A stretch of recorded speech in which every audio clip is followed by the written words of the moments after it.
Good morning, friends. I am Abhijit from IIT Madras. We are going to have a 5-hour session overall in engineering mechanics, and in particular, we'll talk about particle kinematics. Um, so, here's the table of contents. What we are going to cover in these 5 hours. Rather, as one of my teachers used to say, we are going to uncover these topics for you, and they are as follows. Today, we are mainly going to deal with this part of the course, which is clarifying a few words that we keep hearing in this subject. That's we're going to discuss mainly the nomenclature and set ourselves up by the discussion of different types of motion that we are going to analyze, and a very crucial aspect would be the different coordinate systems that will be used in the analysis. So let's go forward. These things will be covered in due course. Let's not waste much of today's time on it. Fine. So here's an invitation to dynamics. Dynamics is a very foundational level subject. It is something which is all pervasive. It is ubiquitous. So there is hardly any application where you don't see the use of dynamics. Dynamics is there all around.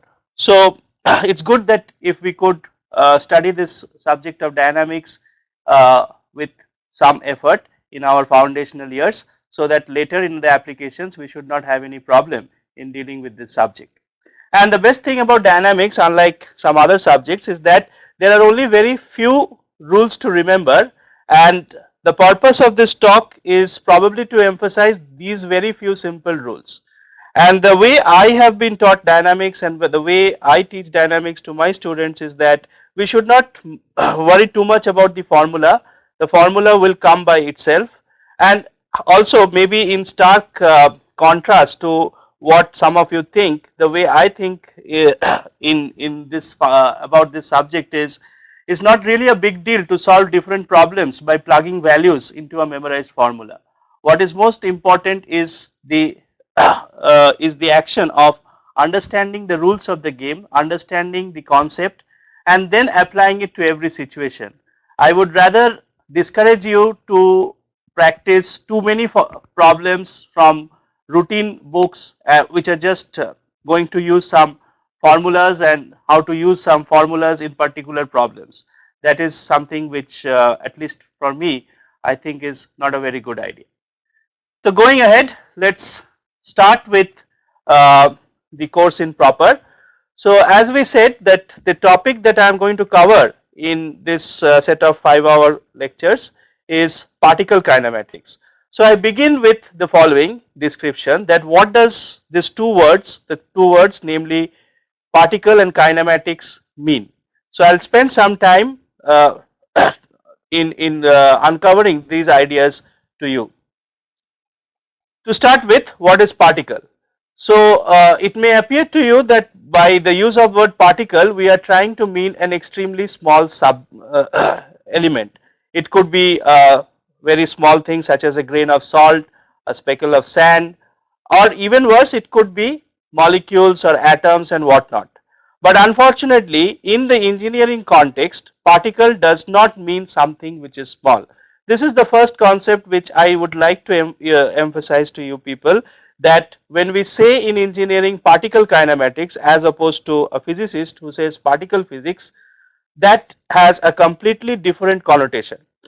Particle kinematics in the context of engineering means something else as opposed to particle, the usage of the word particles in the context of physics. So the root is quite different. When the physicists use this word particle, they usually mean atoms, molecules and whatnot, but the engineering route, which is the route that we will take, will mean something else, and I would like you to understand this crucial difference, and we are going to take this engineering route from here on, not the other one. So as I said, in engineering mechanics, atoms and particles are governed by is not what we are looking forward to. In fact, atoms and particles are going to be atoms and molecules in general will be governed by completely different set of rules which is beyond the ambit of engineering mechanics. In engineering mechanics, atoms and molecules is not the concern, but what we exactly mean by particles in the engineering context, I will come up to you in the next slide. So as we said, in engineering mechanics, that is the one which we are interested in, we encounter two terminologies, namely particle and body, and we are going to talk about particle mechanics at this point. So to define a particle or to characterize a particle, here is my simple definition of it. Particle is an object such that all points in the object have identical motion characteristics. Let me see illustrate what I mean. Let's take this object for example. This object, if it moves in this fashion, right, you could see my hand waving. So if this object is moving in this nice fashion, then all the points in this object, whether this one or this one or that one, all the particles have identical motion characteristics. Now that word motion characteristics is given in bold. What that means is that it has identical velocity at every point, it has identical acceleration at every point, it has identical displacement at every point in time. So this is a crucial distinguishing characteristics of what we call particle in engineering. I will give you better examples downstream in my slides, but at this point I wish that you take a note of this very important definition of what is a particle as opposed to what is a body. Again, these two words referred to in the very engineering context of its usage. So as I said, the motion characteristics, that word in bold that I have stressed, actually means the displacement, velocity and acceleration at each instant of time. So this is in opposition, this is in again sharp contrast to what we refer to as a body. So the same body this time, if it has a motion something of this kind, then as we will show through some of my animations which has already been posted to you, we will see that the motion characteristics is completely different for different points. It is not true that all points share the same motion characteristics. So therefore we have a crucial summary at this point, that there are two kinds of bodies that we encounter in engineering practice. One in which all points of the body share identical motion characteristics, and there is another kind of bodies which we encounter, the case wherein different points may have different motion characteristics. And let me elucidate these with more real life kind of examples. So here is a nice cartoon drawn by my student about an aeroplane flying.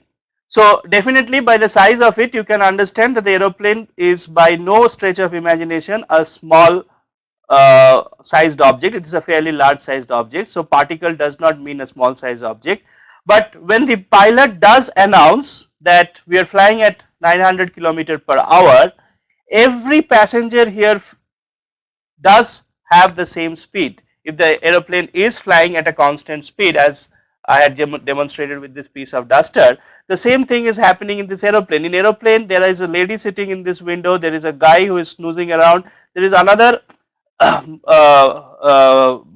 guy here who is wide awake and looking below the window. But if there is a conversation happening between these people, every person will say that the speed with respect to the ground obviously is 900 kilometer per hour. So if the aeroplane is in fact flying in a nice smooth fashion without encountering any turbulence and the ride is very smooth, the crucial aspect is every point of the aeroplane, whether it's a living thing or whether it's a non-living thing like some point in the wing, some point in the tail, every point will have identical velocity. If the aeroplane accelerates, every point will have identical velocity. This will not be true if the aeroplane starts rolling in this fashion when it encounters turbulence and whatnot, or if it is maneuvering like a military aircraft, if it does some strange sorts of maneuver, then it is not true that all points have the same velocity. But here we are talking about this flight vehicle going in a straight path, going in a path of ascent. In whatever way you can think of this aeroplane flight, if you can think of a situation where all passengers experience the same motion characteristics. By motion characteristics I repeat, it is the displacement, velocity and acceleration. If all these motion characteristics are identical for each and every passengers occupying the seat of the aeroplane, as also each and every point in the plane itself, whether they are living points or non-living points, then we should be able to characterize this entire motion of a large aeroplane by any point, and mostly we will try to do it for the center of mass, but that's outside the purview of particle kinematics. The important point that I wish you take home is the following, that it is not necessary to discriminate between different points, because all points have the same motion characteristics. It is sufficient that we try and understand the motion characteristics of any point within this aeroplane. Any point, if we study the motion characteristics of any point, it will be true that all other points within this aeroplane will have the exactly the same motion characteristics. So therefore, the motion of this big aeroplane boils down to the study of motion characteristics of any one point of this big aeroplane, and that is why we call this as the motion characteristics of a particle, because we can simplify the problem at hand by, instead of looking to solve for the motion characteristics of each and every point, we simply look to solve for the motion characteristics of any point. And because we are interested in solving for the motion characteristics of any point, we are looking to call this as a particle mechanics or a particle kinematics problem, where there is a single point which is of our interest. So just to recapitulate what we talked about in the previous slide, as we have seen here, all points in the aeroplane, whether living or non-living, will have identical motion characteristic. That means that in the same interval of time, that is from takeoff to any other arbitrary point in time, all points will have identical velocity. During takeoff, the passengers, irrespective of the location where they are seated, will be experiencing the same kind of inertia forces. Again, that implies all points have identical acceleration. This is true if the passengers remain seated, and if they start dancing around in the plane like most crazy people do, then this is not true. But we are talking about the ideal case where all the passengers are nicely seated in their aeroplane, and the aeroplane is moving in a nice smooth fashion without encountering any crazy maneuvers or turbulence as such. So the last point is what makes this what allows us to idealize the motion of the aeroplane as that of a particle. So for determining the motion characteristics of the aeroplane, the study of the motion characteristics of any one point of this aeroplane is sufficient. The reason being that every point of the aeroplane finally shares the same motion characteristics. So whether you are interested in the point A or point B, it does not matter. So therefore, we will idealize this aeroplane to be a single point, and hence call this problem as a problem of particle kinematics rather than that of rigid body kinematics. So to give you a counter example, let us first look at an animation. I hope you are able to see the animation. This is what happens when you take your car for a wash in one of these garages. So in that roller coaster kind of arrangement, the car is lifted, and let us consider that the wheels are now spinning, but since they are not in contact with the ground, the car itself is not moving, right. Now consider the motion of each of these wheels. So each point, rather I should not use the word particle, each point in the wheel is going to have only a tangential motion, and the velocity of each point on this radius is going to be directed along the tangent. So that implies that the velocity at each point of this tire is not going to be constant in terms of its direction. Each point on this tire has different direction of its tangent, and therefore the velocity at each point is very different. The velocity at each point has different direction, even if the magnitude remains same. So this is again in sharp contrast. We were able to see whether you look in terms of magnitude or in terms of direction. But in this case of a wheel which is simply spinning about its axis without moving, that is, each point of this wheel is sharing completely different velocity characteristics. Maybe I can draw.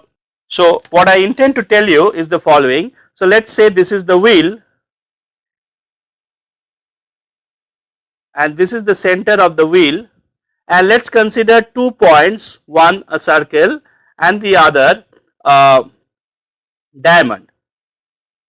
So at this instant of time, the circular point is having velocity directed along this tangent, and at the same instant of time this diamond point is having the velocity directed along the tangent. So at this point we can say, if I call this point A and this point as B, VA is not equals to VB, because as I see from the drawing, directions are definitely different.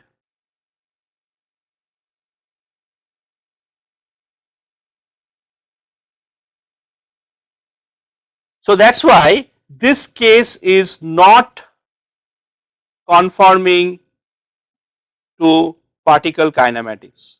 This body cannot be approximated as that of a particle, because we have understood that particles are those particle idealization can be made only for those kind of objects where every point share the same motion characteristics.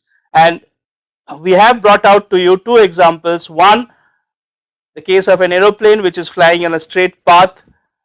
This corresponds to a particle because every point of the aeroplane share the same motion characteristics, whereas that of a spinning wheel, there each point will have different motion characteristics and therefore it is not a particle. So please try to understand both the example as well as count. So just I'll run through what I have explained.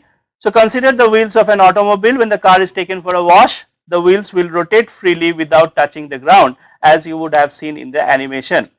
So during this free rotation of the car wheels, all points on the same radial distance will have the same magnitude of velocity, but the velocity will be directed in the tangential direction, and since at each point the tangential direction will be different, therefore each point will have a different velocity, and therefore since each point is having a different velocity, this is not the case of a particle. So wheel is not a particle as we have mentioned. Okay, so this is a counter example. To complicate things a little more further, which is not just freely the wheel which is tied onto the car, but the car is not shown in the animation that you are seeing. This wheel which is basically rolling without slipping on a frictional surface. What does that mean? That means at the point of contact between the wheel, this is the wheel for you, and when this wheel is rotating, you will see that at this point the point of contact between the wheel and the ground always is subjected to a condition which is called the zero velocity condition. That makes sense, because when you say that there is adequate friction between the wheel and the ground, then the point of contact should not slip.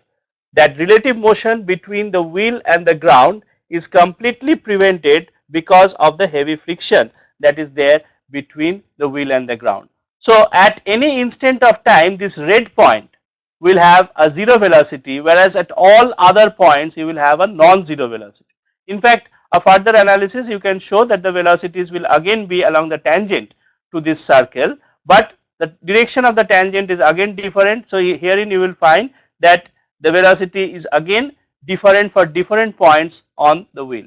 So again we will be able to this time say that not only the direction but also the magnitude of velocity of all these different points on the rim of the wheel is going to be different.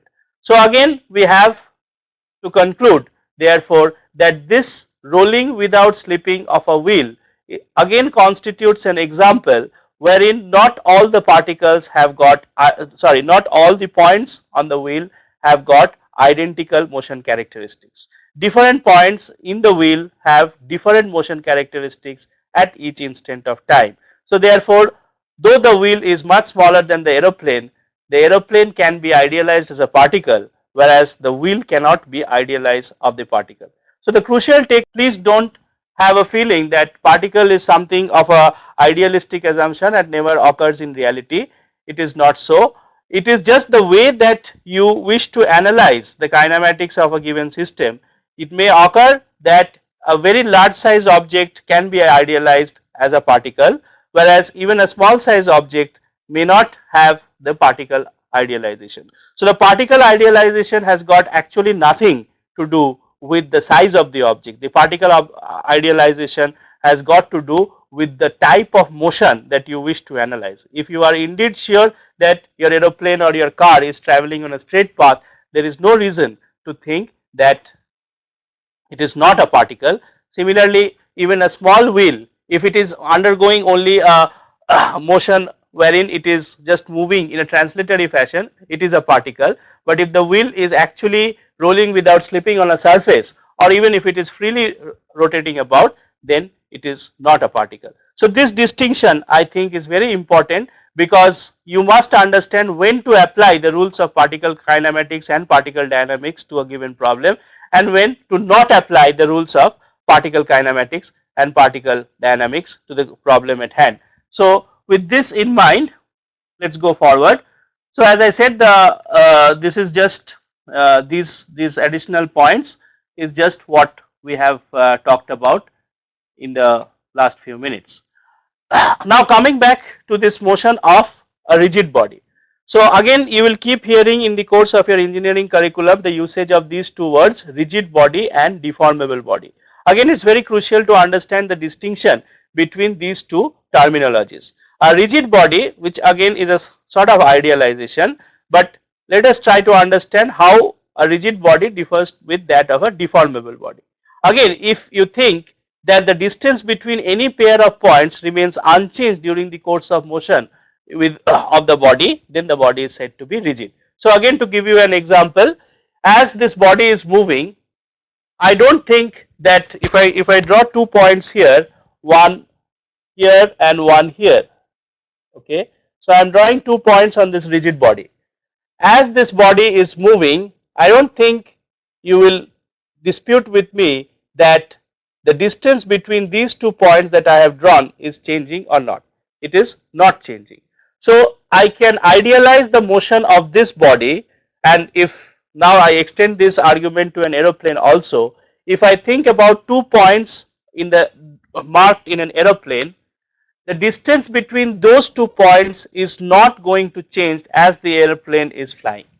The distance between 2 points drawn on the body of your car is not going to change because of the motion of your car, right. So in all these cases we are calling this as a rigid body. A rigid body is a body wherein the distance between any pair of points actually remains constant and does not change during the course of your analysis. So this is in contrast to a deformable body.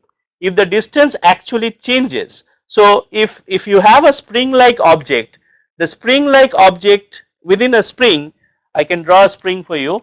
So let us say this is a spring. So under the application of forces, it is possible, under the application of forces, the distance between these 2 points will obviously change. So the distance between 2 points in a spring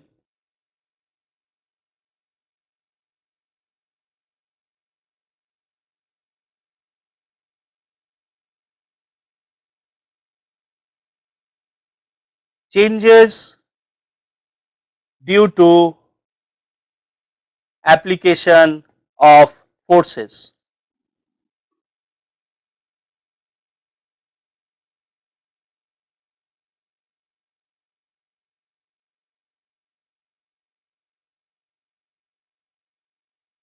Right. Similarly, if you consider an elastic bar, right, as you will see in your lab experiments in solid mechanics, once you apply equal and opposite forces on this elastic bar, this bar will be deformed, which means the distance between any 2 pair of points is not going to remain same, and that is when we will call this bar as an elastic bar. So in certain cases you will in fact be able to show or rather in fact you will be able to yourself convince that there will be situations where you will need to understand that the distance between 2 points in the body that you are analyzing is not going to remain fixed, and as such that will be the case of elastic body, whereas in the other case where the distance is fixed is going to be a rigid body. Okay, going ahead, in reality actually all bodies are elastic, as you will probably learn as you go through the engineering curriculum. In your strength of materials you will learn that in reality all bodies are elastic.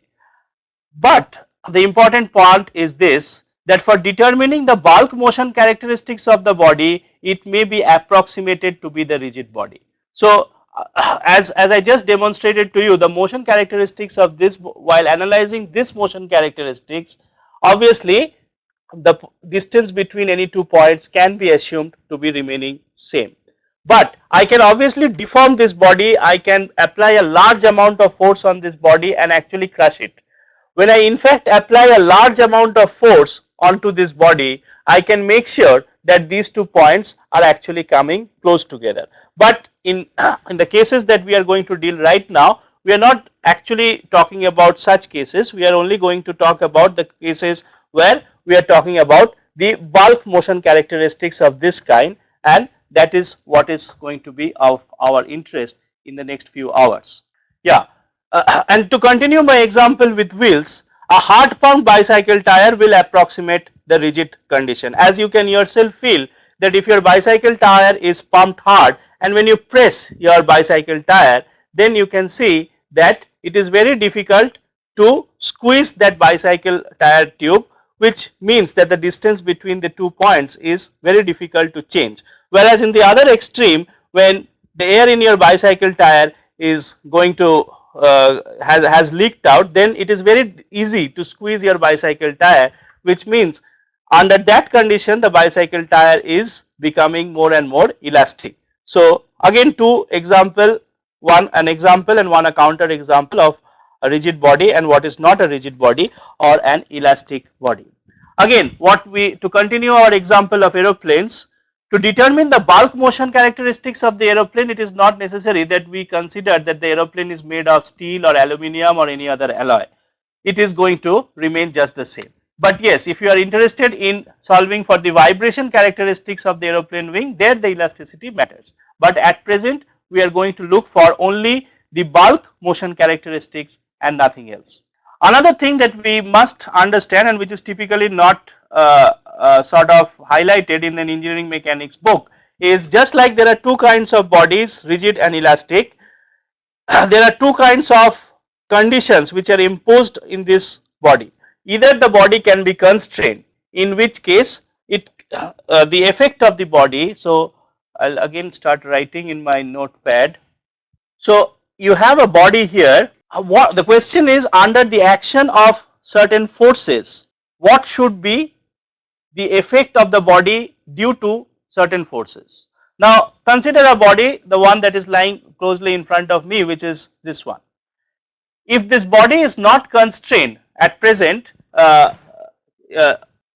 so at present it is not constrained, which means that if I am applying a certain force, it will keep moving. But now if I constrain this in this fashion, if I am applying a force, it is not moving. So what we are trying to analyze is an unconstrained body. Remember, the body can move only if it is not fixed. So this body, if it gets fixed at any place, then the action of this force can be resolved to a reaction force and the applied force. In this case there will be no bulk motion of this body. The body will move if only it is allowed to move. If the body is not allowed to move because you are clamping the body, then this motion is not permissible. So therefore I wanted to highlight to you this difference, since we are going to study the different motion characteristics of a body. The body will in fact move if and only if the body is allowed to move. If the body is not allowed to move, we call such kind of body as constrained body. And in a constrained body, such bulk motion characteristics is not possible. You can only have a vibrational or oscillating motion. Let us go through this line by line. The question that we ask at this point is, what is the effect of applied forces or torques acting on the body? So if the, as I just talked about, if the body is going to be constrained, then the effect of forces on this body is not going to cause any motion. If the force is that of a constant motion, then this force is going to only create what is known as static deformation. Probably you will see all the static deformation when you do a course in strength of materials. Whereas in an engineering mechanics problem, the body is unconstrained. That is, when the effect of the force is applied to a body which is allowed to move, then the body will in fact move.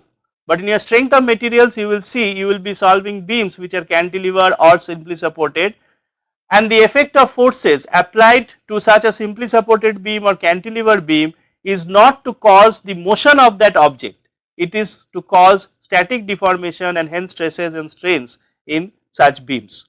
But in engineering mechanics, as opposed to strength of materials, we are going to deal with bodies which are not constrained, and hence under the action of forces these bodies will undergo a bulk motion of the kind that I just showed you.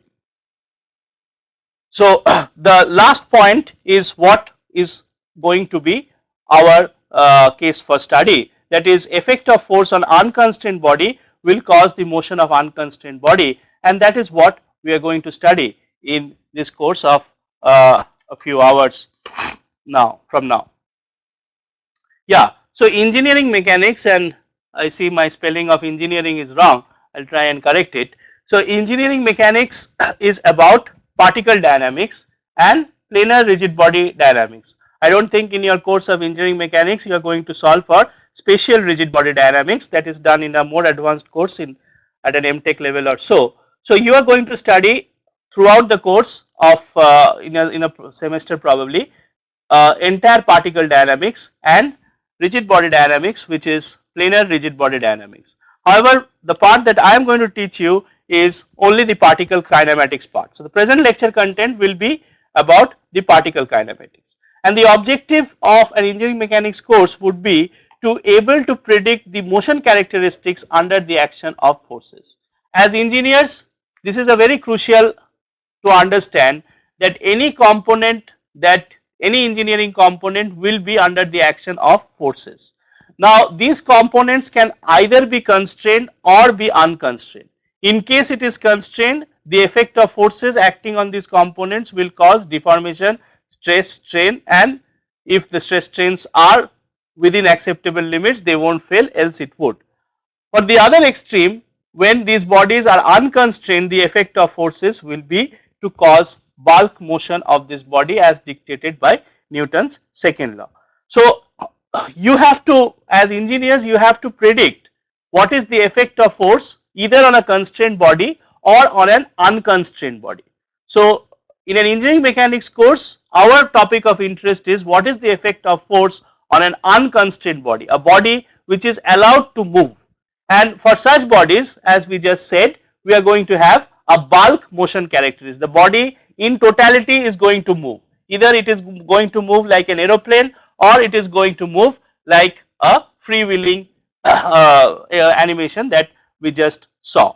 So it is very important for you to predict either kind of motions. So through engineering mechanics you are going to predict this kind of motions with given the forces. There is also a very nice converse problem.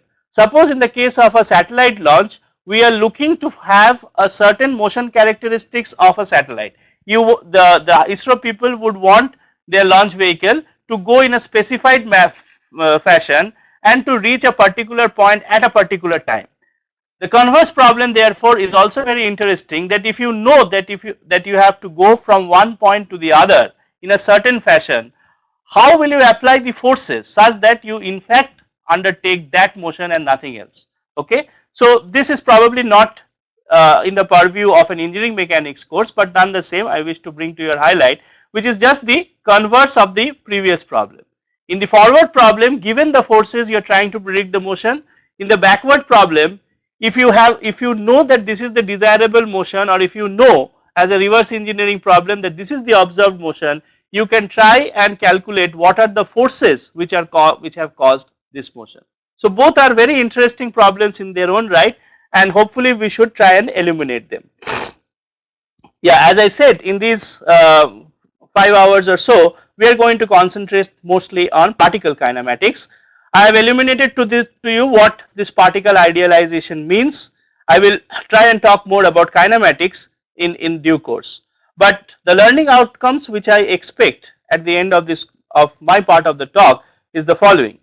You should be actually by now you should be able to identify what is a particle and what is a rigid body motion characteristics.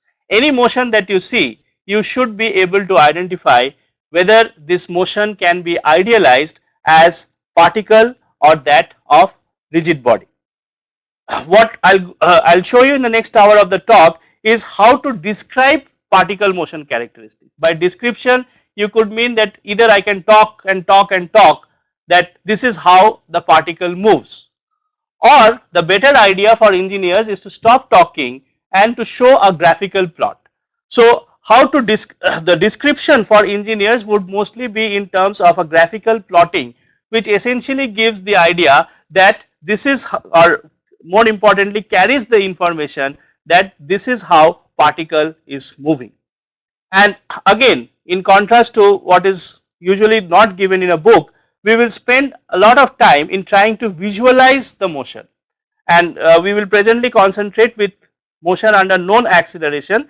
The other things will become more complicated. So in the next 4 hours or so, I will show you a number of animations, and these animations have also been uploaded in your course pack so that you can refer to them as and when you want. It is very important for you to gain proficiency in the visualization of motion. If you can visualize in your mind how the motion is taking place, then the mathematics and the analytics is just a child's play for you. So even I would suggest that you would practice to make these animations yourself such that you get proficiency in visualizing the motion characteristics in different kinds of problems. So with this introduction, I think we will make a more formal beginning, and just like we elucidated to you the meaning of particle, in this slide I would like to elucidate to you the meaning of the word kinematics. The word kinematics, though it sounds heavy, it is actually a very simple concept. We have to describe the motion characteristics. Now you may say, what do I mean by describing? Can I describe someone? Now by description, what a naive idea, a simplistic idea could be that, let us say my body of interest is a train this time as opposed to a plane in the first slide. So a description of the motion characteristics of a train, let us say the Mumbai Delhi Rajdhani Express, could be just its timetable. It leaves Bandra Central at 4 o'clock in the evening, it reaches Surat at 8 o'clock in the night, it goes to Delhi at probably 12 in the noon. So that is the description of motion characteristics, but that is a layman's description, that is not a description that is desirable from an engineer, because what is it that it lacks? It lacks the description, this description that I have just given you in terms of its timetable lacks the information that what happens between two stations. You have said that, well, it leaves Bandra at 4 o'clock in the evening, if I am not wrong, and reaches Surat at 8 o'clock in the night, but what happens between Bandra to Surat is not known in the timetable information. Whether the train runs fast, whether the train runs dead slow, whether the train is accelerating, whether the train is decelerating, nothing is known about it. So therefore such a naive description is not suitable for the engineering purposes. We want a description which is more complete. So given any 2 points, whether it is in time or on the any 2 points on the train track, we should be able to completely describe its motion characteristics. And what do I mean by motion characteristics? 3 things: displacement, velocity, acceleration. Any time you tell me what happens at 8:15 in the night, I should be able from the description I should be able to tell you that yes, this is at 8:15, it is at such and such place, or it is moving at such and such velocity, or it is moving with such and such acceleration. So the description should be complete in this regard, that throughout its period of travel you should be able to completely describe the location of the train, you should be completely able to describe the velocity of the train, you should be able to describe the acceleration of the train. If these three characteristics can be determined for any time during this period of motion of the train from Mumbai to Delhi, then we will say that the description is as complete as it could get. And we will try and determine such description, though not for the Mumbai Delhi Rajdhani Express, but equally complicated problems or perhaps more complicated problems.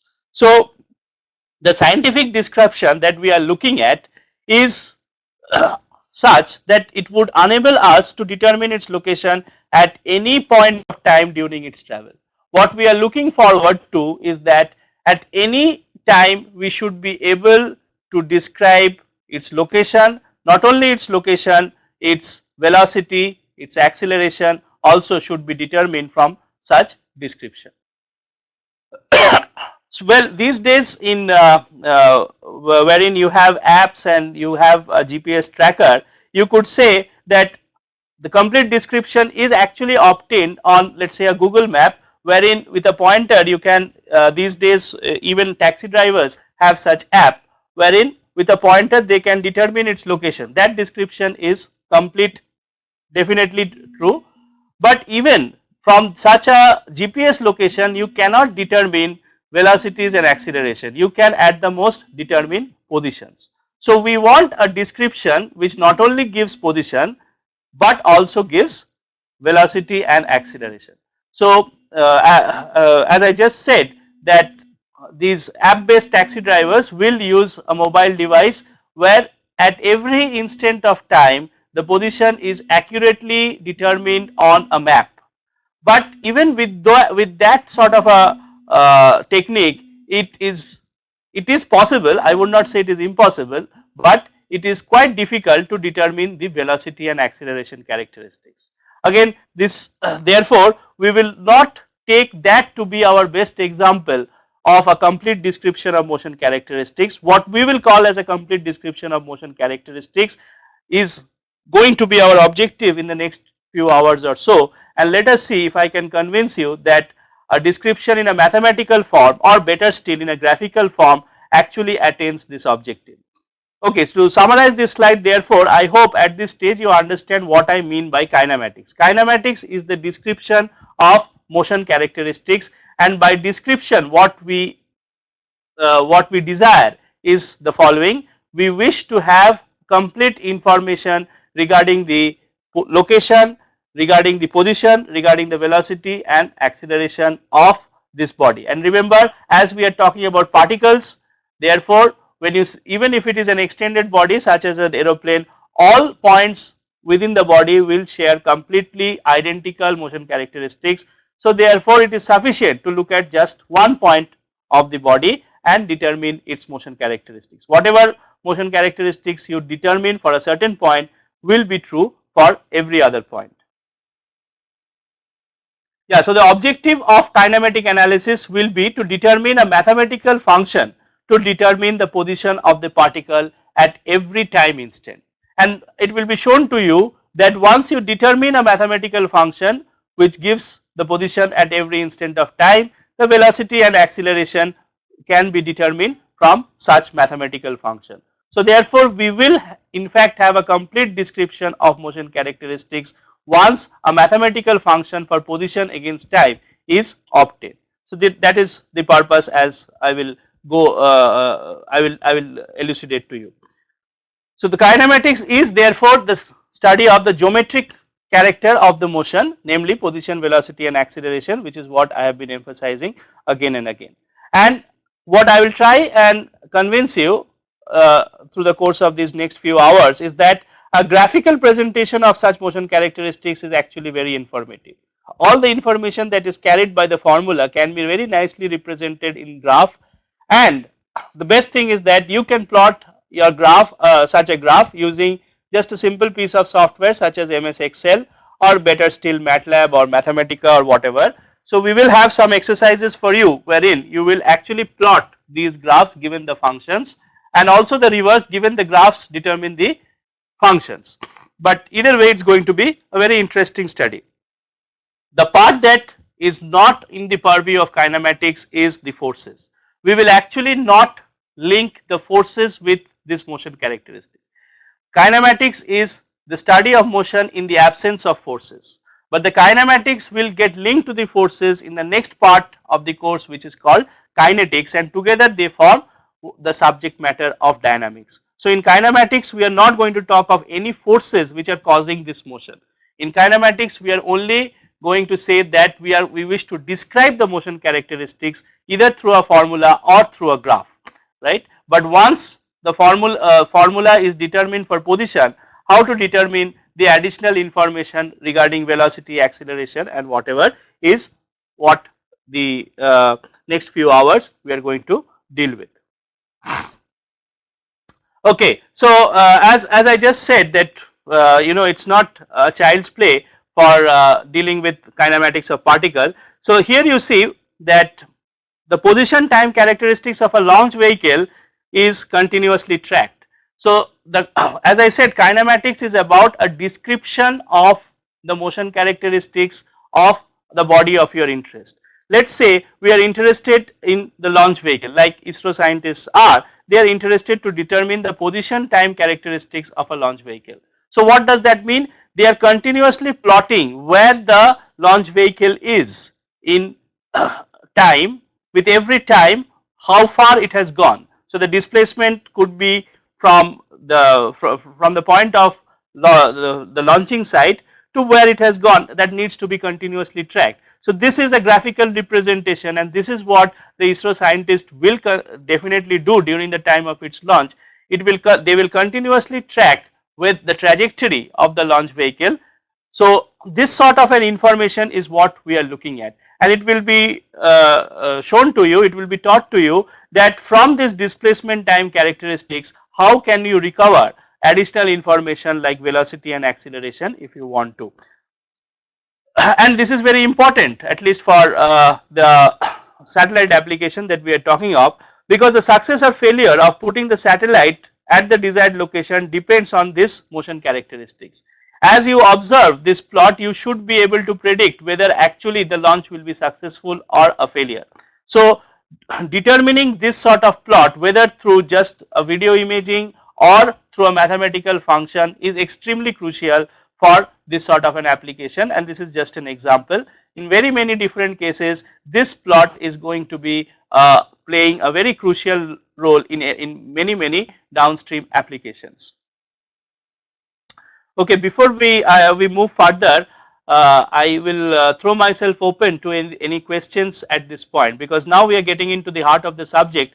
If you have any questions, please shoot them. I'll take a 5 minutes pause to take your questions at this point. Yeah, PhD has asked me a question. What is the difference between kinetics and dynamics? Actually, dynamics is the subject of dynamics has two parts: kinematics and kinetics. So kinematics is the study of geometry of motion, where you don't pay any attention to the forces which have caused this motion. Okay, that's the part that we are going to cover in the present module of 5 lectures. So kinematics is about the description of motion. Relating the motion to the forces is the kinetics, and kinematics and kinetics together comprise dynamics. I hope that answer is clarified. PhD, could you please respond with a yes or no?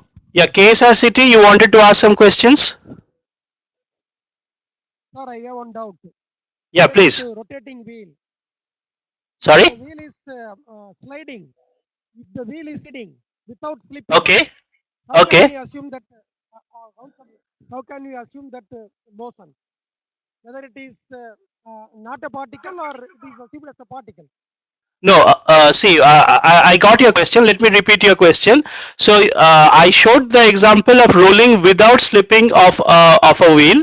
You are saying that if the wheel rolls with slipping, whether it's a particle or whether it is a body, right? Have I understood your question No, sir. correctly? I am. My question is not that, sir. It is not Okay. at all rotating. It is sliding. Without rotating, it Okay. simply slides. Yeah, if it is only sliding, okay, now I've got your point. The wheel is not rotating, it is simply sliding like this, it is sliding, okay. If it is sliding, can it be a particle or can it be a body? It's a very interesting question. Let's argue let's argue this thing out.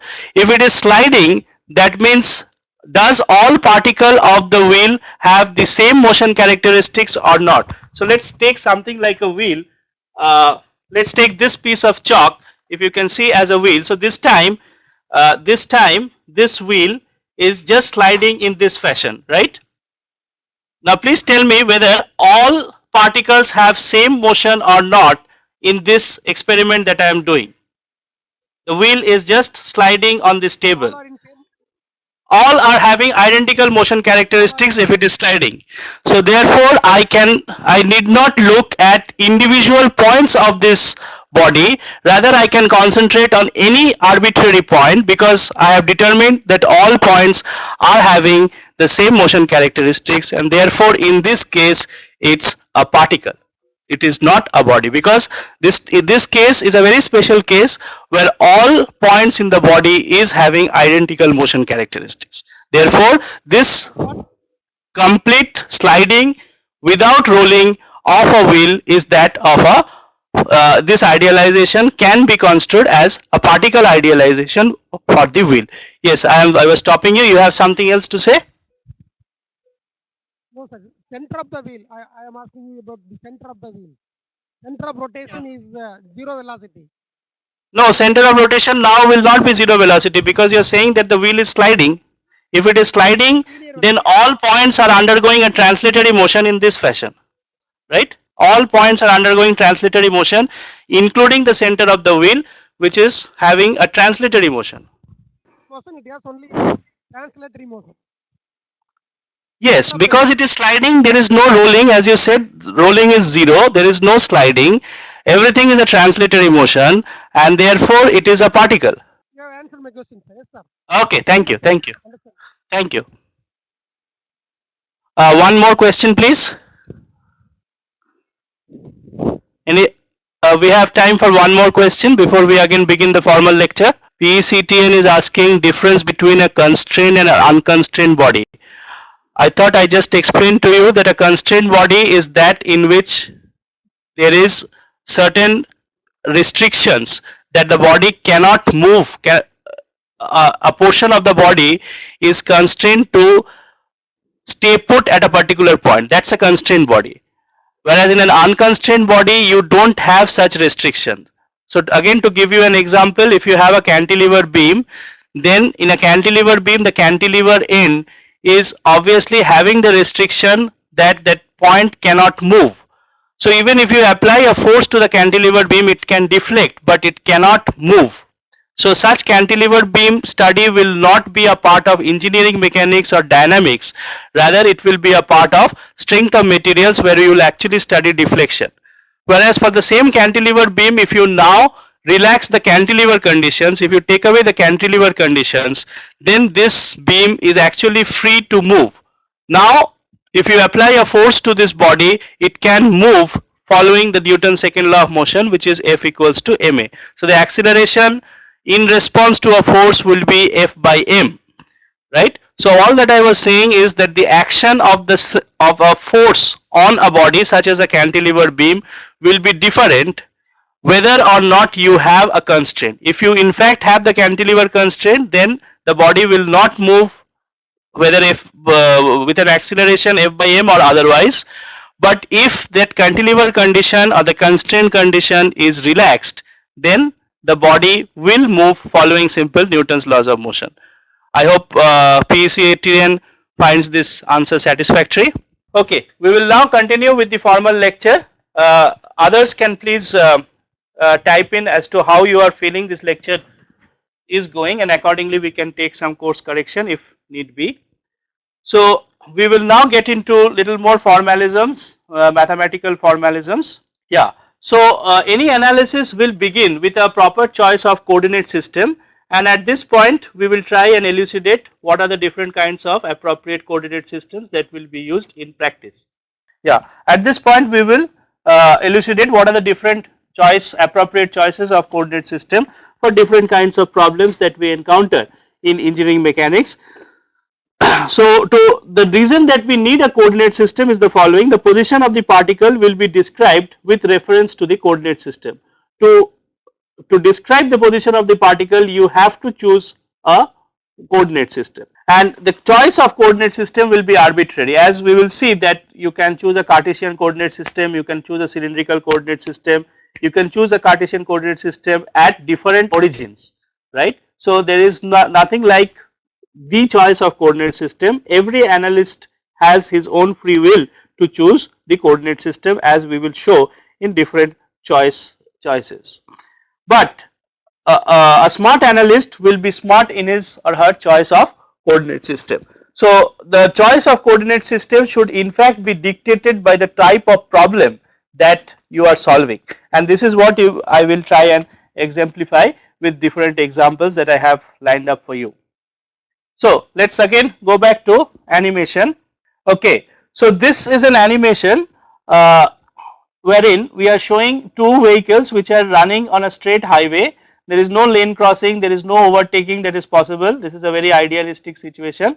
We are not addressing all these things. So there is a green car and a yellow truck, as you can see they are moving nicely in this straight highway.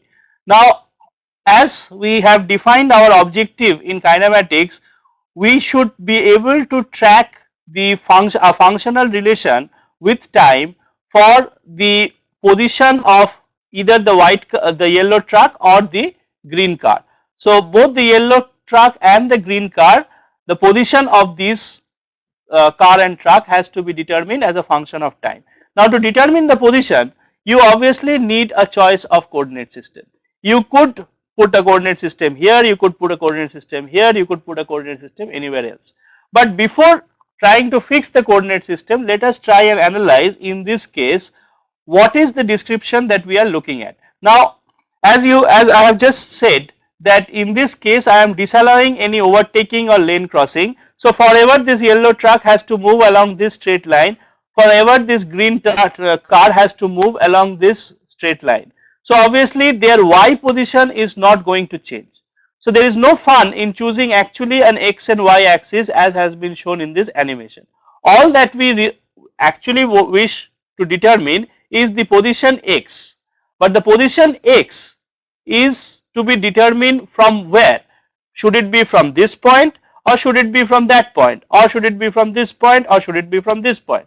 So that choice is perfectly arbitrary. There is no reason that I will tell you that always you should choose the coordinate the position of the truck from this point.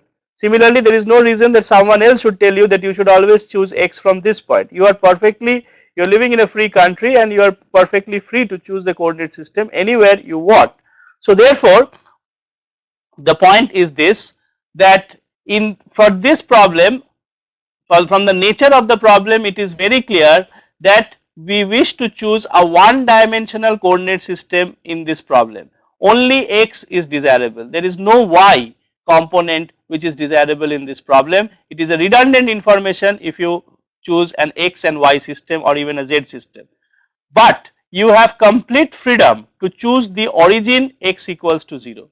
The origin x equals to 0 may be here, here, here, or maybe even outside this animation. It may be somewhere here which is not even shown. Okay. So you have complete freedom as far as the choice of origin of coordinate system goes. In fact, you are free to even use a redundant coordinate system wherein you account for y and z information, but that coordinate system is redundant and it is a stupid idea in fact to choose a three-dimensional coordinate system to describe this problem, because here you know for always y and z is going to remain fixed. So why bother to choose such a coordinate system? The smart choice obviously is to have only a one dimensional coordinate system involving only x and nothing else. Okay, going back, so that was the animation of for rectilinear. So this kind of motion, as I have just shown you, the example of which is motion of a vehicle in a straight highway is referred to as rectilinear motion. And to give you a more technical definition, which is going to come up as I am looking through. So the assumption in this example was that lane crossing is disallowed, and as I just talked through, one variable was adequate to describe the motion of the vehicle, just one variable, which is x, but the origin of the coordinate system may be chosen arbitrarily. There is nothing like this is the choice and you have to follow it, anything is perfect. But remember, despite the fact that the position will depend upon the origin of the coordinate system, the position of the vehicle will be defined, but the distance between two time instants, the displacement of the vehicle between any two time instants does not depend on the choice of coordinate system. So what I am trying to say is, let us say this is my car, and as I have talked to you, this is my choice of coordinate systems x. So let us say this is the position at time t equals to 0, and this is the position at time t equals to capital T, right. So therefore this is the distance, so I will call this position as x0 and I will call this position as xt. Let us say someone else is analyzing, that person is also smart enough to realize that there is only one coordinate system that is required, there is only a one dimensional coordinate system that is required to describe the motion characteristics for this problem, but he chooses the coordinate system, I call that x prime, the origin of which is here instead of here, okay. The origin of this analysis, of his analysis coordinate systems, is at a different place. He is also using a one dimensional coordinate system, a smart guy. He knows that there is no point in using a two dimensional coordinate system involving y and x together. So this, the value that he reports at t equals to 0 is x prime 0, and the value that he reports at time t is x prime t. Now obviously x0 is not equal to x prime 0 because the two origins are not the same, right. Similarly xt is not equal to x prime t, right. However, the distance between these two time intervals, which I call it as s, that s in the first coordinate system is xt minus x0, and the distance s calculated by the second analyst, and I will put a prime just to denote the fact that this is as calculated by the second analyst. This s prime is x prime t minus x prime 0. Though xt and xt prime is not the same, though x0 and x0 prime is not the same, it is so from the geometry it is clear that s prime is equal to s, and that is very crucial. So that is what I meant by saying that though the position as given by every analyst will depend upon the choice of the origin of the coordinate system, but the distance that is covered between two arbitrary time points is actually independent of the choice of coordinate system. So that's the remark that I had given in the slide, and I will write that once more. So the distance covered between two time instants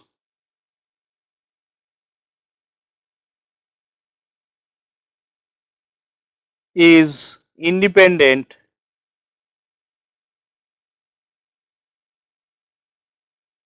of choice of origin, okay. So this will come in handy as we will try to find the velocity, okay. So the origin was chosen arbitrarily, the position definitely is with reference to the choice of coordinate system, different choice of coordinate system will lead to different positions of the vehicles being determined in the different coordinate system. But this is crucial that the displacement of the vehicle between any two time instants do not depend on the choice of coordinate system. Wherever you choose your coordinate system, as far as you are trying to analyze the distance between 2 points in time, it will not be subjected to this subjectivity as to where should you put this origin, and this is what we call rectilinear motion. So let us, so after giving you the example, let us now try to generalize and find out the general characteristics of this kind of motion, which we will call as rectilinear motion. So rectilinear motion, firstly, the stark distinguishing characteristic is that it is always happening in a straight path. Okay, so motion of the body, which is now idealized as a particle, is going to happen only along straight path for rectilinear motion, and the position can be described by using only one variable, namely x. There is no point in a description where you have the motion in terms of x and y and z and whatnot. There is no reason to choose a two-dimensional or three-dimensional coordinate system in the description of rectilinear motion.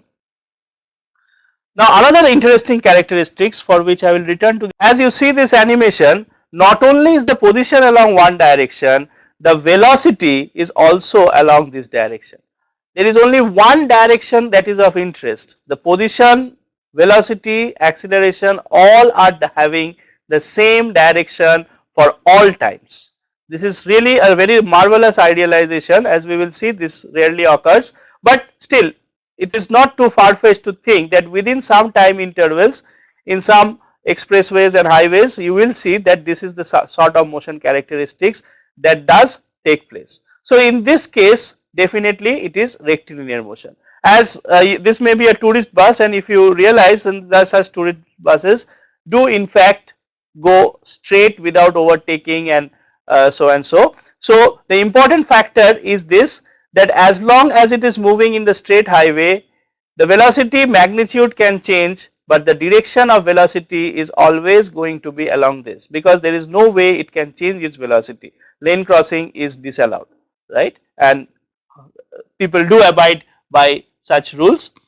Then we have a case of rectilinear motion. Similarly, acceleration also, there is, since the velocity always remains in this direction, even though the magnitude of velocity changes, the magnitude of acceleration also changes, but the direction of acceleration or velocity always remains same.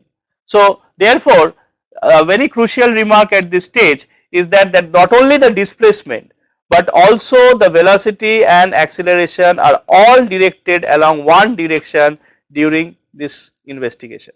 So it is rectilinear motion if and only if displacement, velocity, acceleration are all along one line for the entire period of analysis.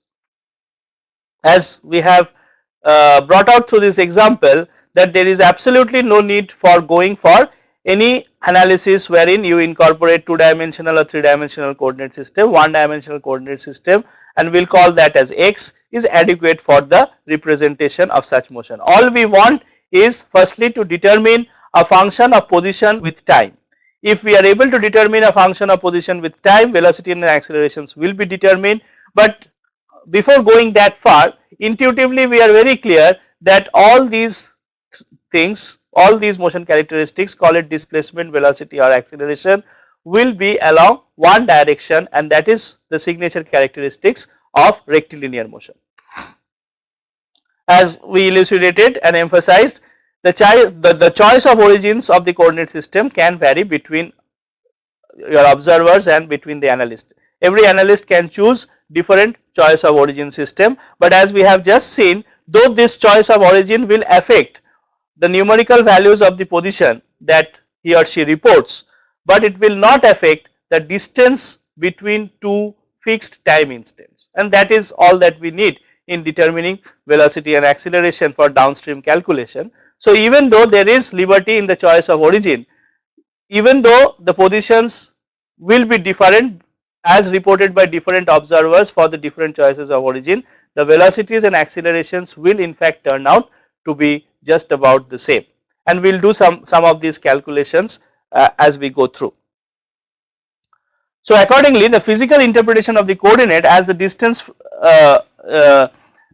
the origin varies between observer. The position will vary, but displacement between two time instants is independent of the choice of origin, as I have just written down in the one note also.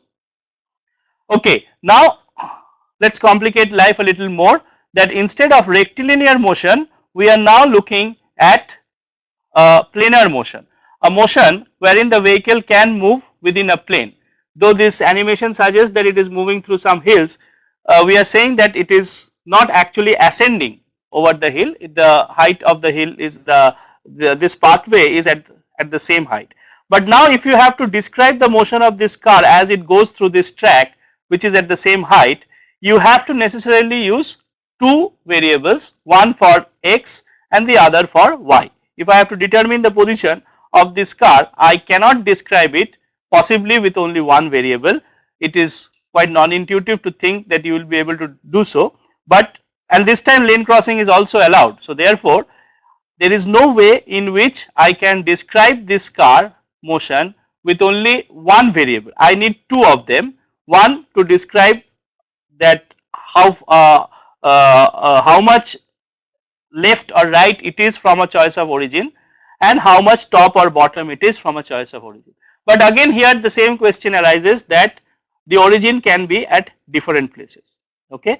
And a better example that we have concocted is that of a motion of a carom, and I think we have an animation. Yeah, so here you see as you play caroms in your hostels, this is the red coin which is moving through. Now as you see, to describe this motion, you cannot describe the motion of this red coin with a single variable x, because the motion of this coin is such that it is moving leftwards, it is also moving from top to bottom.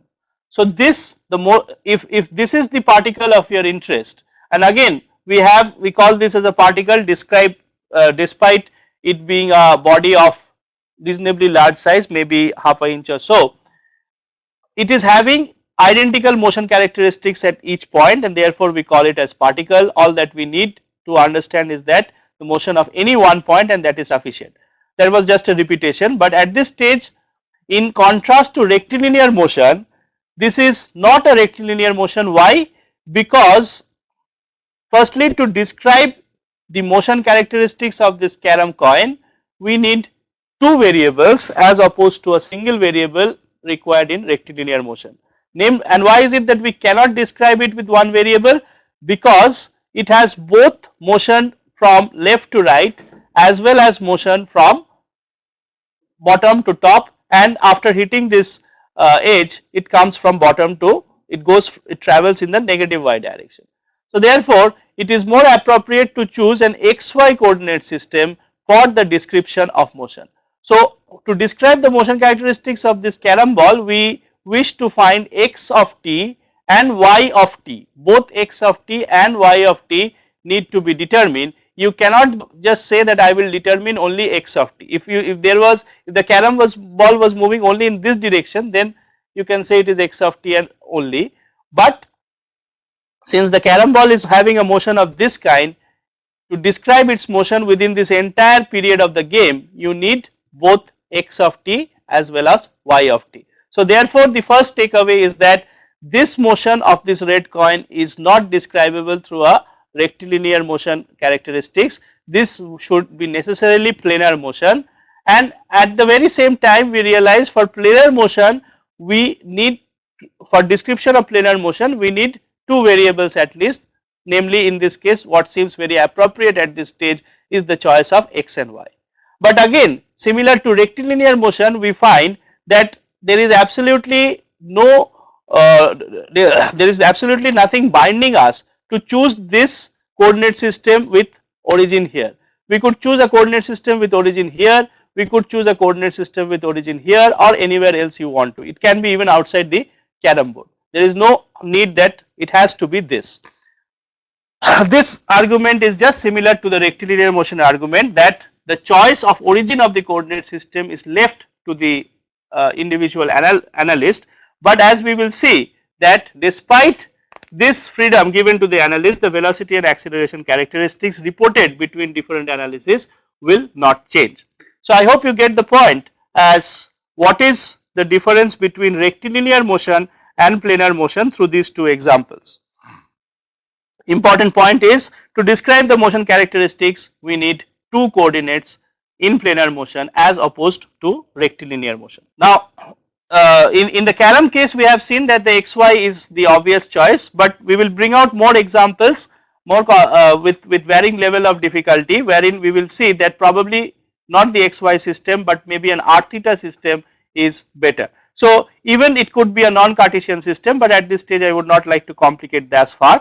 I would simply like to state that two coordinates are necessary for description of planar motion, and by similar analogy we will do spatial motion also, where we will see three variables are required for a complete description of motion. So as we said, for the Karam striker we need to describe the motion with two variables, and what seems to be appropriate is the xy system. And here we have just taken a example where the carom board is of size 10, maybe you can call it 10 inch. So for a 10 inch by 10 inch carom board, we have just elucidated an example where the origin is selected here, and with this as the origin we are trying to find out the x as a function of time, the y as a function of time of this red coin, and that will serve as a kinematic description, or what we keep shouting as motion characteristics. And we will show you how to get the velocity and accelerations once x against t and y against t are both determined.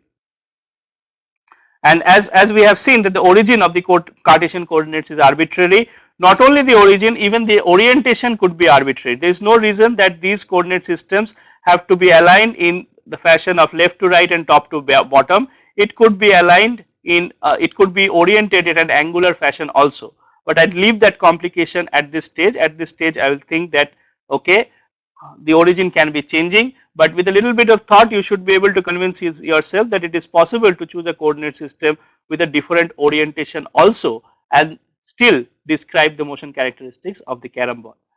Okay, let us take a different example now, where I would probably like to think that Cartesian coordinates is not the right choice. Okay, so let us talk about a car which is turning on a circular track. So this is a car, it is turning on a circular track. Now you may say that obviously this is a planar motion problem, because to describe the position of the car you need two coordinates x and y. The position of the car can be described in terms of x and y. But the point is, this x and y variable are always going to be related through this equation, which is x square plus y square equals to r square. Just I will elucidate once again through some notes. So what we are saying is that, let us say this is a circular track and we have our origin somewhere here. So to describe the motion of the car, which is sometimes here, with sometimes here and sometimes here, you could say that always I will look to report the value of x comma y. So this is x0 comma y0, this is x1 comma y1, this is x2 comma y2. Okay, there is nothing wrong actually with this description, where you are trying to describe the motion of the car as it is going on a circular track through two variables x0, x and y, where x and y could be centered at the origin if you want. This is x and y coordinate system, and to describe the position of the car, so to describe the position of the car,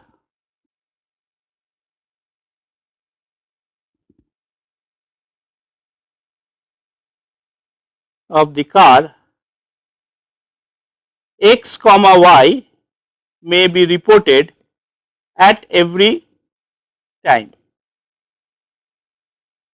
for every time. But then a smart analyst will be able to realize that reporting x and y is actually redundant. If you report x, y is obvious, because at each instant of time you have, so to say, this equation to be satisfied. So at each t you must have x square plus y square equals to r square. So even if I give x0, x1 and x2, you should be able to recover y1, y0, y1 and y2 through this relation. So therefore, using an xy system in this case, though it appears to be a planar motion, using an xy system for this case is actually not the best choice. The best choice is a choice which which allows you to describe this problem with the least number of variables. Why unnecessarily make life complicated by introducing two symbols x and y when you know that there is no need for describing it through two symbols, because the two symbols, the two variables are interrelated, x and y. So we will try to get some simplification by actually trying to eliminate one of these variables, which is what precisely a cylindrical coordinate system will let us do. But at this point I wish to emphasize this fact that though this is a planar motion, this planar motion is not well suited to a description of, in terms of Cartesian coordinates x and y. The better choice would be to describe through this angular variable theta. So instead of describing the problem through x and y, I might as well choose to describe this problem. So this is the circular track. Instead of describing x and y against time, I might choose to describe theta against time, where theta is measured in this fashion. So a better description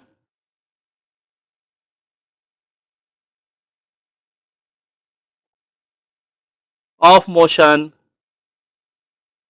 which avoids any redundancy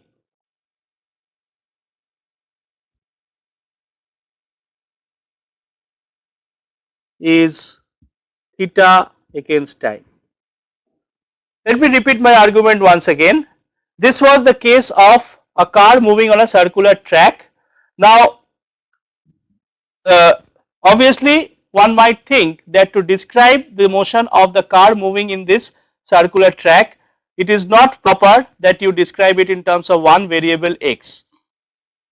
You would like to describe it in terms of two variables x and y. So to describe this motion, that analysts with a simplistic viewpoint thinks that it could be represented as x against t and y against t, two functions he wishes to derive. But then a sharp fellow comes in and says, why are you describing in terms of two variables? Because if you describe one of them x, then the other variable is automatically determinable, because at each instant x square plus y square has to be equal to r square. So therefore there is no need to do an analysis only for x. So therefore there is no need to do an analysis, I am sorry, for both x and y. So the better and a smarter choice in this case would be to describe the motion characteristics in terms of this theta variable. So at each instant of time, if we look to describe the motion characteristics in terms of theta, then definitely the motion characteristics is going to be completely derivable, and there is no redundancy in this formulation, because at every instant of time you need to specify a position that will in fact come through theta t. But please note, this is not going to be rectilinear motion. If you think since it is describable by one variable, it is therefore a rectilinear motion. No, it is not rectilinear motion. The reason being that for description of rectilinear motion, you must understand that the velocity and acceleration are all along the same direction. But in this case, as we know that there will be a centripetal acceleration which will not be along the direction of the theta. So the theta direction at each point will be like tangent. The unit vector in the theta direction is this. Okay. So as you will see in details, the velocity will always be along the theta direction, but the acceleration will not necessarily be along the theta direction. So as will be shown in this case in details, will be shown acceleration is not necessarily along E theta, and therefore this is not rectilinear motion, though it is describable by one variable.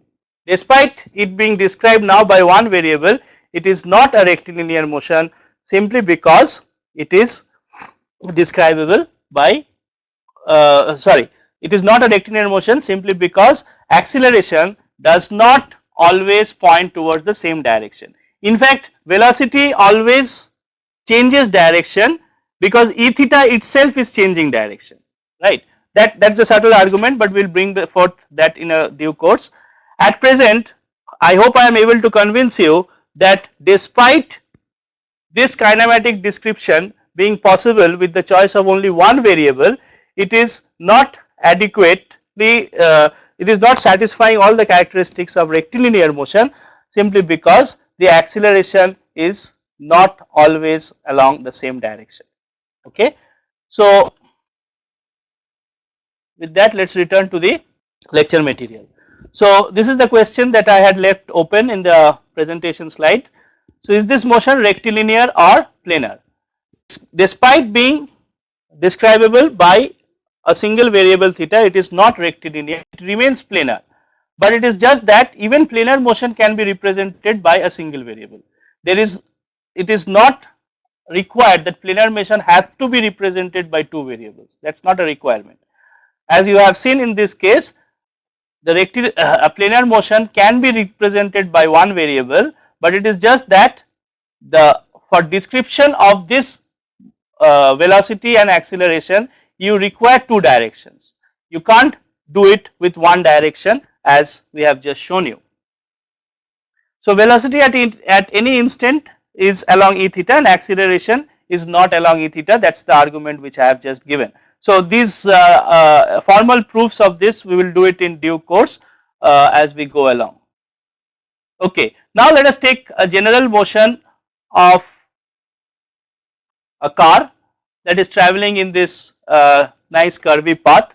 So, instead of looking for a path which is circular, this path could be any arbitrary shape, it could be it need not be circular, but it is definitely curvilinear. So, instead, just to extend that argument of car moving to a circular track, now we are taking the car moving along a general track, but with the same height. So, again we can say the position of the car can be described in Cartesian coordinates as xy, this can be done, in which case it is obviously understood that it is a general planar motion. But then, as hopefully by the end of this course you will understand that a more appropriate coordinate system is not the xy global coordinate system, but a coordinate system along the direction of this curve. That may sound a little bit non-intuitive, but hopefully we will be able to show that to you. So, what we mean is that you could put a coordinate system along the track of this car, just like we have put a coordinate system on the circular track for you. Yeah. So, this is the coordinate system along the circular track. Similarly, and this was easy to visualize because this is circular. So, at each point you know what is the tangent, and you put this cylindrical coordinate system is basically such that at each point this tangent is your vector of interest. Now, coming back to this general case, here you could put a coordinate system, not necessarily the xy coordinate system here, but work with a coordinate system which is S, which I call it as a S coordinate system or a path coordinate system along this circular path. So, at each instant of time the tangent to the circular path is the S, and then you pick up another coordinate system which is perpendicular to the S and directed towards its center of curvature, and that is called N. But anyway, we will keep at this point I do not wish to get into much rigorous details of this presentation of this problem, but all that I wish to emphasize to you is that even in a planar problem, it is not necessarily, as in the case of carom board problem, it was quite obvious that you need a coordinate system which has x and y, because finally the carom board moves like this. We said that fine, the orientation of this coordinate system is left free for the choice of the analyst. Similarly, the origin of the coordinate system is left free from the choice of the analyst's perspective, but that is not the only choice. That is the point that I wish to drive home. For the case of circular motion of the car as well as the case of general motion of the car along a curvilinear track, it is possible to describe the position of the car along this path by simply saying that what is the distance that the car has covered along this path. Okay. So, let us say the driver over here has said that as he is driving from this national highway 1, he has covered 100 kilometers. So, that means on this curvilinear track, if I take a tape and measure 100 kilometer, I should be able to determine his position. That is a completely fair description of position. You may feel that the description of position is coming through by the use of just single variable, and therefore it is a rectilinear motion. No, it is not rectilinear motion, because at each instant of time the direction of velocity and the direction of acceleration is changing, which is not allowed for rectilinear motion. So, there will be problems in disguise where you can mix up between what is a rectilinear motion and what is a curvilinear motion and what is a planar motion in Cartesian coordinates. Please get these ideas straightened out before we jump into actual problem solving. So, that is why in these introductory sessions I wanted to clarify to you the basic concepts which lies at the foundation of problem solving, rather than throw open the problems to you. As I said, the approach that I like to follow is to first gain a clear understanding of the theory, and once the theory is clear, problem solution should not be difficult, and therefore I do not really believe in solving lots of problems. I believe in solving few but very nice and difficult problems that should set ourselves up for the for our learning. Okay. So, now instead of introduction, we will actually begin our study of the simplest type of motion, which is rectilinear motion, and by now you know the terminologies, what is a rectilinear motion, and therefore we are all set for the description. So, we are now going to analyze the rectilinear motion. So, as we said, the simplest example of a rectilinear motion is that of a motion of a car which is along a straight line or a highway, and lane crossing is disallowed. So, as we argued at length, the position of the car can be best described with reference to a one dimensional coordinate system, and obviously it is going to be a Cartesian. For one dimensional, there is absolutely no ambiguity. There is nothing like cylindrical one dimensional system or spherical one dimensional system. If it is one dimensional system, the only possible choice is obviously Cartesian. So, this Cartesian with a question is just left to confuse you. It has to be Cartesian, it cannot be anything else. But the only issue is that the origin can be selected arbitrarily. Whatever be the choice, origin can keep shifting. Sorry, whatever be the choice of analyst, the origin can shift between the two analysts. So, at any time xt will denote the position of the particle, which is the displacement with reference to the origin. Now, between two times t1 and t2, particle is at x1, which is x at t1 and x2 at t2. So, this is the relationship between displacement and time, and either it can be a mathematical function or a graphical plot, and we will try and emphasize both to you, how to recover a graphical plot out of a mathematical function and how to determine a mathematical function intuitively from a graphical plot. So, what we mean to say is, let us say xt is 5t, right.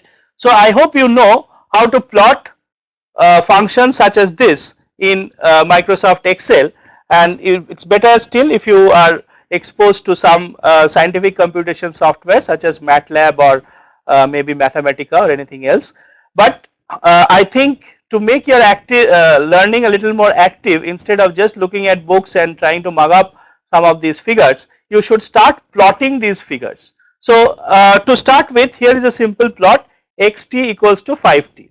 So, if you have to do it in Excel, you should just simply have an array of numbers t, let us say starting from 0 to 10 in steps of 0.1 or something, and in the neighboring column you just have to write the formula 5 times the column value adjacent. Let us say the A column is T, the B column you have to write the formula 5 times A1, 5 times A2, 5 times A3 and so on and so forth. You will get a array of numbers in the column A, adjacent to it an array of numbers in column B, and then using the obvious syntaxes you should be able to generate a plot between the A values and the B values, and that plot should look something like this. So here as we said, for rectilinear motion our objective is to determine a functional relationship between the position variable of the body of interest and time, and this is going to be just x of t. Just to start with, I have taken an example where this position changes with time in this fashion. What does that mean? At time t equals to 1, let us say the object is 5 meters away. At time t equals to 2 seconds, the object is 10 meters away. At time 3 seconds, the object is 15 meters away, and so on and so forth. So this function exactly captures position with respect to time, which our timetable of Mumbai Rajdhani Express was not able to capture. So at given this, if this is indeed how Mumbai Delhi Rajdhani Express goes, then you can tell, looking at this formula, that what is the position of the train at any time since it has left Mumbai, right? And similarly velocity and acceleration. But at this point let us just concentrate on position. So the same information as is captured through this formula may be depicted graphically through this kind of a plot, which we are saying x equals to 5t.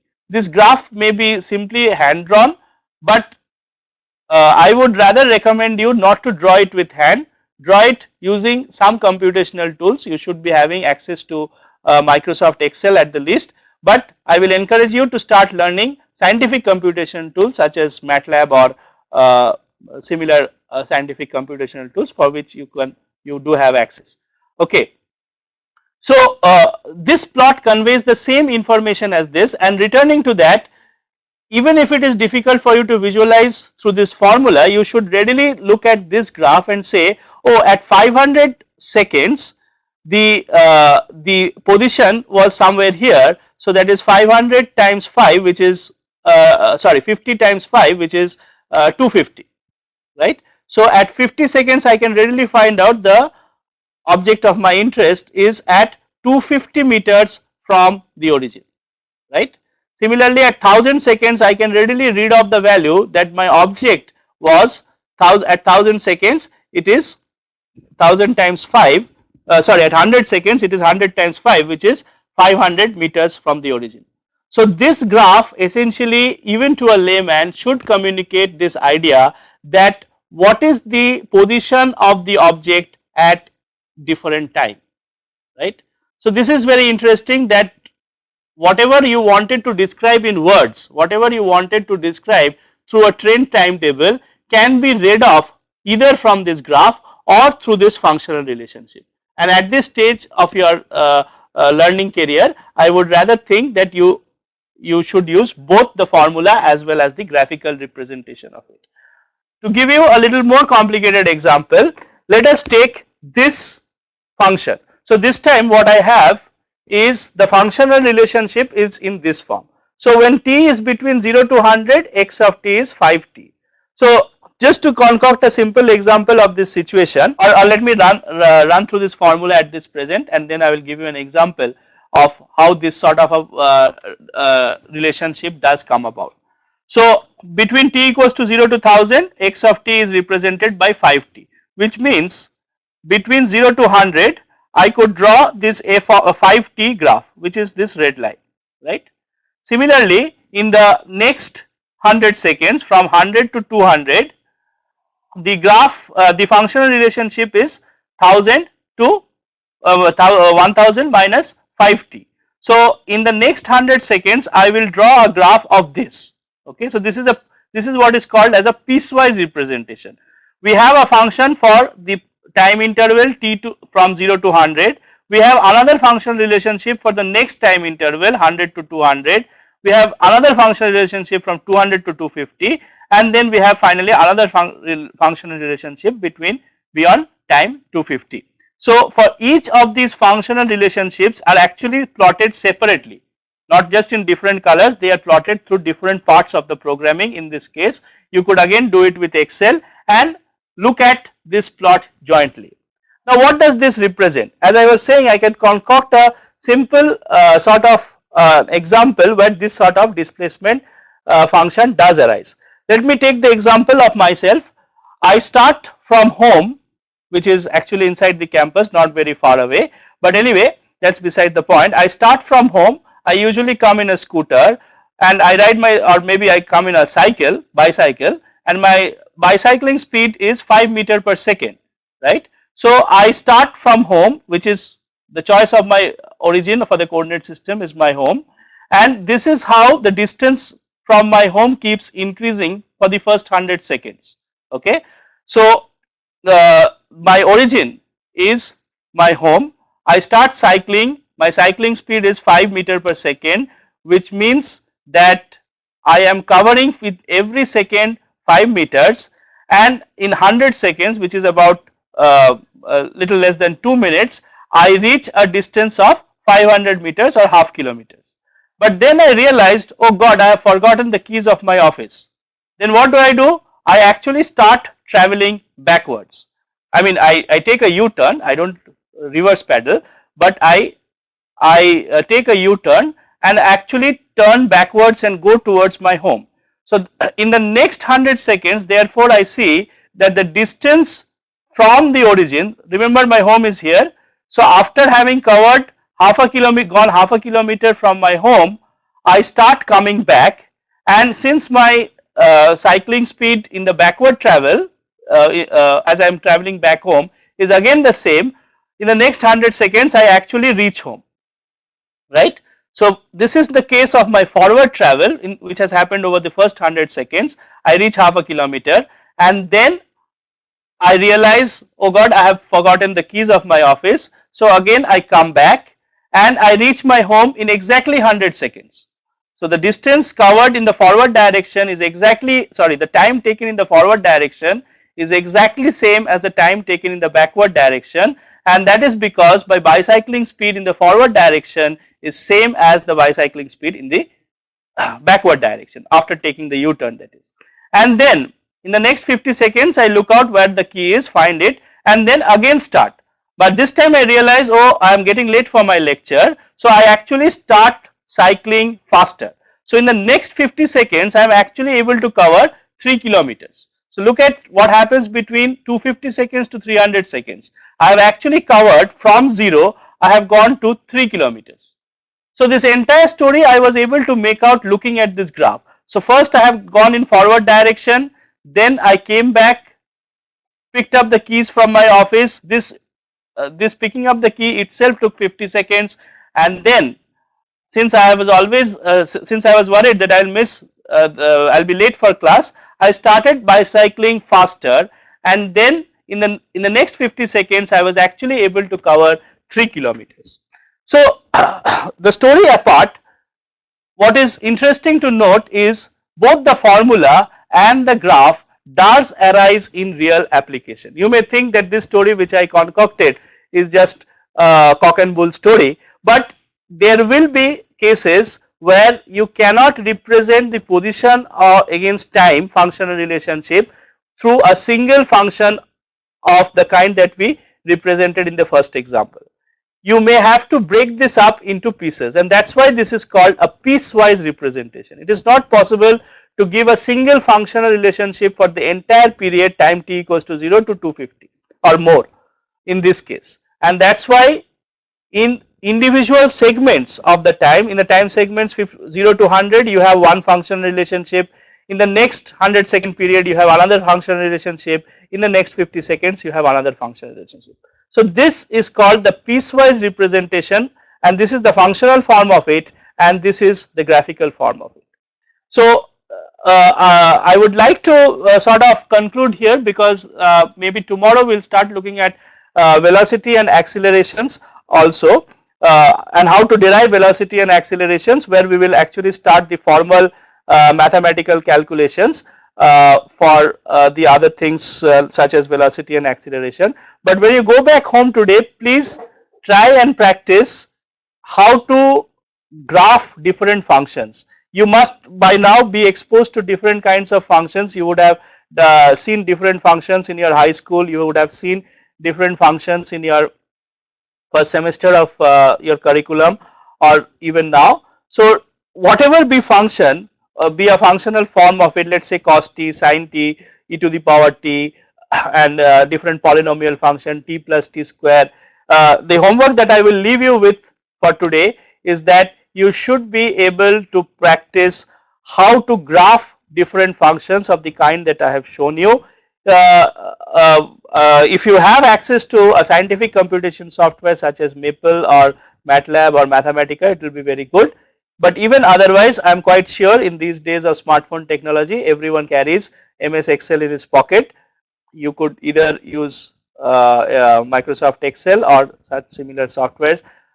But whatever be the software of your choice, please practice how to plot different figures from a given functional relationship. This is extremely crucial and it will serve you a great deal if you can learn this technique well. We have about 5 minutes time. I will be happy to take questions regarding the material presented up to this point. KNMU has asked a question. Even if we are considering acceleration in kinematics, but it cannot be calculated by calculating the net force.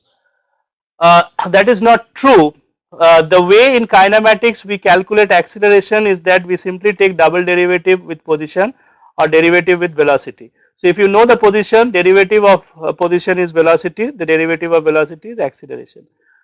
The link between acceleration and force is what is called kinetics. So kinematics is about study of position, velocity, acceleration without reference to the forces which is causing the motion. Okay. So if you know the position, you should know the velocity simply by taking the differentiation and doing the calculus of it. If you know the velocity, you should know the acceleration again by a differentiation process. So it is not that you cannot calculate acceleration without knowing the force. You can calculate the acceleration if you know the velocity, for example. So that is the approach we take in kinematics. In kinetics, we relate the acceleration to the force using the inertial properties of mass. I hope that answers the question for KNMU. KNMU, please respond whether you think my answer is satisfactory to you. Okay, SSETN is asking me what is the difference between rectilinear and curvilinear motion. Yeah, I agree that despite my talking, this may sound still slippery, but I'll repeat that once again for you. Rectilinear motion is a motion where to describe the motion characteristics you need only a single variable, but the position, velocity, acceleration are always in one particular direction. It is not changing with time, it is not changing from point to point in space. But whereas in curvilinear motion, the velocity as well as acceleration keeps changing in time. The direction of velocity as the car is moving in a circular track will keep changing according to the direction of the circular direction of the tangent of the circular track, right. So that is called curvilinear motion. Curvilinear motion means it is a particle motion, all points will have the same motion characteristics, but that in curvilinear motion we get to see the fact that the direction, I think I will quickly draw it in board once more just to complete things. So in rectilinear motion you will have a body here at t equals to 0. Since it is a particle, all points have the same velocity, and at a later point also all points have the same velocity, but the magnitude of velocity could be different. This may be a small, this may be a large, but all points is same. So VA, VB, so always VA equals to VB, right, at a later time. And here you have, let's say, VA 0 equals to VAB, sorry, VB 0. So there is no reason that VA 0 has to be equal to VA, but VA has to be equal to VB, but the important thing about rectilinear motion is that even if the magnitude of velocity changes, the direction of velocity is the same. Whereas in curvilinear motion, if it is curvilinear, at a later time, this same body could have velocity in some other direction. Okay, the direction of velocity need not be the same between two different time instants. Whereas in rectilinear motion, the direction of velocity, similarly the direction of acceleration has to be the same for all time instants. I hope I have clarified myself. SSCTN, please respond whether you think your question is clarified. We have time for one more question, hopefully. Yeah, PhD please go ahead. Sir, good morning, sir. Good morning. Your lecture was very nice. Slide number 19, you have shown the comparative figure for rectilinear motion and planar motion. Just a minute, let me bring that up for you. Okay, sir. Yeah, tell me. Suppose if the first figure, if it is a guard road, so will it come one more variable as the things? Is that direction? If it is, what did you say? You have shown some road which is a bend, it's like a hill station. Suppose if it is a guard road, will it come one more variable as a? Suppose it is what is? Suppose it is a God road. What is God road? It's a hill road. Yeah, if it is, if the you mean the road is ascending. Yes. Yeah, then it will not remain planar. It could be, you could think that it is a, you need to describe it. You need three variables x, y, and z. The z variable describes the ascent, so that would not remain planar in such case. But as I am also saying to you that if you think that it's a spatial problem and therefore you require three variables to describe it, the other way of looking at it is that even then it could be taken as a curvilinear motion, in the sense that you could follow the path variable instead of looking at a coordinate system which has x, y, and z and trying to map x, y, and z with time. You could always, the driver could always say that I am traveling on this road, and on this road I have traveled a distance 1 kilometer in 1 second, or in 1 hour, 2 kilometer in 1.5 hours, 3 kilometers and such. So such a description in terms of path variable is also possible. Okay, so the number of variables actually does not matter whether it's planar motion or spatial motion. You could describe a plane, just like I have described a planar motion problem in two variables, or I could have used a single variable also in the turning of a car. Similarly, in this case, even though you have brought in the height complication, I could still do that problem using the path variable.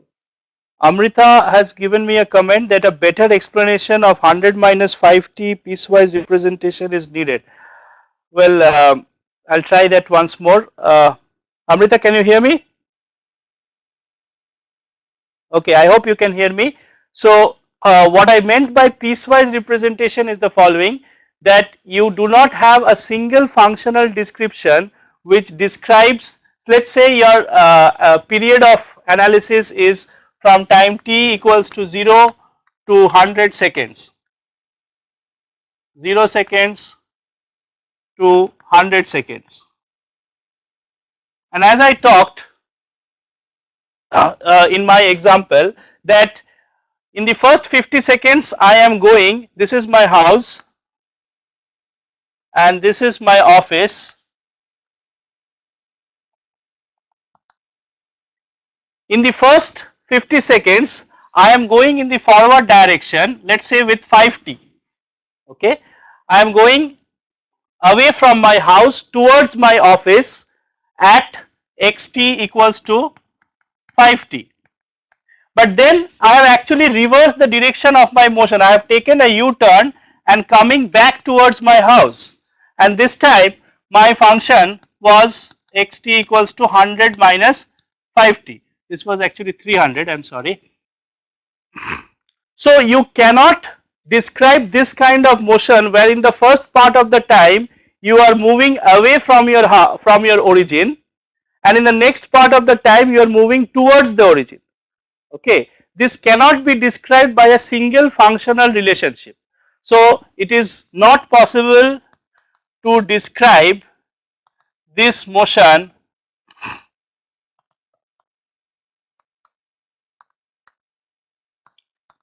using a single function. So therefore the best we can do is to describe this part of the motion with one function and to describe this part of the motion with another function, which is what we have done, and that sort of a representation is called piecewise representation. I hope that should be better for you. Kindly Amrita, leave a comment in case you found this supplementary explanation adequate, or you still feel that there is lack of clarity. What is the difference between curvilinear and rotary motion? TKMKL Bini is asking, TKMKL College I believe is asking me what is the difference between curvilinear and rotary motion. See, rotary motion is that which is applicable for bodies. So if I have this kind of body, when it does rotate in this fashion, this is a rotational motion of this body. But now this is not a particle anymore, because different points will have different velocity. The point at this this point, let's say I have a point here and I have a point here. These 2 points are having different velocity as this object is rotating. So therefore this is not a particle. Curvilinear motion is applicable for particles, whereas rotational motion is actually applicable for rigid bodies. Rotary motion, what you are calling it as. So we are going to concentrate here only on particle kinematics, and therefore curvilinear motion is what we refer to in the context of particle kinematics, whereas the rotary motion that you are referring to is applicable for rigid bodies, wherein you have the possibility that different particles will have different velocities. Leave a comment please, TTMKL, if you think that my explanation was satisfactory to you. Okay, in case there are no questions, let's call it a day. We'll meet again tomorrow, and tomorrow we are going to do the velocity and acceleration in both rectilinear and curvilinear coordinate system in a bit more formal fashion. We'll also do some problems on the tab over here. So we'll have a, hopefully you had a good session today. It was pleasant for me. We'll look forward to meeting you tomorrow. Thank you. Have a good day ahead.